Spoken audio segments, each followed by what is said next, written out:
Thanks for joining us from the Voice You Know with the News You Trust studio, sponsored by Grain Equipment Company, where innovation meets execution. I'm Dale Minyo. Joining me at the Mount Orab Farm Credit of Mid-America and Rural First office is Rudy Pitzer-Perry, Regional Vice President, Ag Lending. And Rudy, for a lot of the folks at Farm Credit and their customers, it doesn't get much more exciting than what's coming up in the next weeks and months. It's called Patronage Refund. What is it and what is it all about? So patronage is just the name for capital that a cooperative returns to its customers. Here at Farm Credit Mid-America, we like to do that the third week of March every year.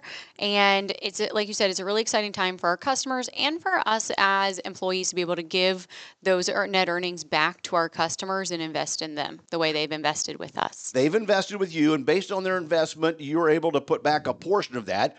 How do we decide each year what kind of portion goes back? So each year, the board of directors evaluates the association's net income and determines the distribution of a portion of that capital to customers through the patronage program.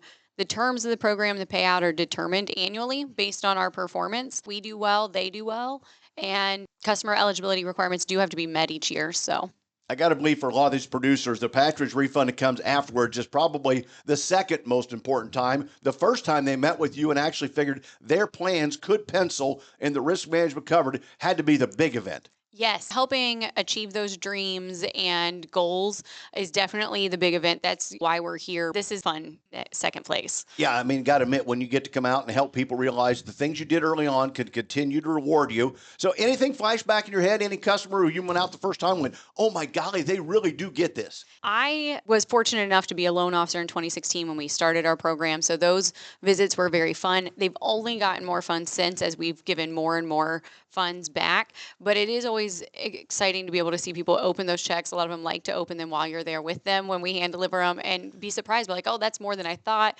Here are my plans for it. You know, we have a customer here in the Mount Orab office that tells everybody that they have a farm called the Farm Credit Farm because they bought it right around the time the patronage program started, and their patronage payment every year has made their loan payment.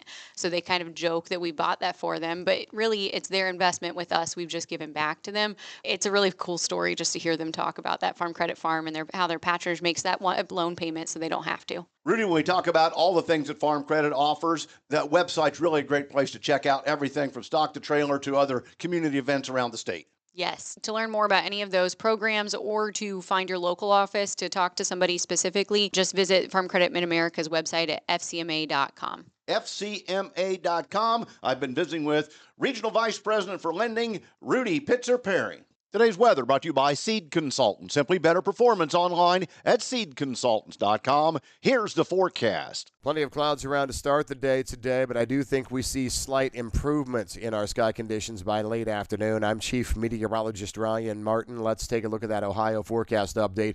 Still dealing with the aftermath of this frontal boundary trying to move through. The cold sector is what's here now, and so with the cold, we've got a lot of clouds, and I won't rule out some sloppy wet snowflake action, especially still this afternoon in northern parts of Ohio. We start to break the clouds up and clear out overnight tonight.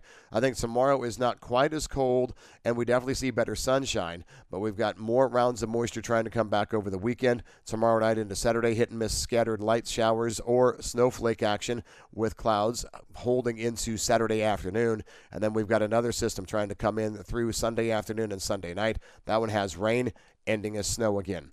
I'm meteorologist Ryan Martin.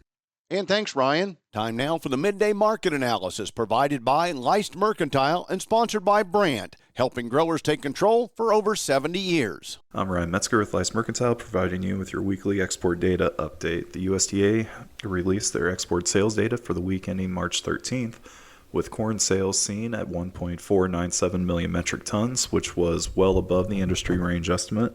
Soybean sales were seen at 352.6 thousand metric tons, which were below the industry range estimate, and new crop wheat sales seen at 242.8 thousand metric tons, which was on the lower end of the industry range. To now meet the USDA export targets, we need to see weekly sales at 417.5 thousand metric tons of corn, 173.9 thousand metric tons of soy, and 93.9 thousand metric tons of old crop wheat. Please visit our website, leistmercantile.com, to learn more about our grain marketing program and crop insurance services. And thanks, Ryan. Today's market's brought to you by Seed Consultants. Simply better performance online at seedconsultants.com. May corn up 3.5 at 465.5. December up 1.25 at 452.75. If you went clear out to March, you're up 1.25 at 465.5. May beans down 0.5 cent at 10.07 3/4. New crop down 3 for November at $10.07. January $10.20, down 2 3/4. July wheat down 8 at 5.72. September 5.89 1/4 cent, down 7.5. In livestock, short version, all pluses. April cattle up 42 cents at 207.25. June's up 65 at 203.50. April lean hogs 86.15 up 57. May up 75 at 89.45. April feeder cattle $286.80 up 7 cents. Thanks for joining us. This is the Ohio AgNet.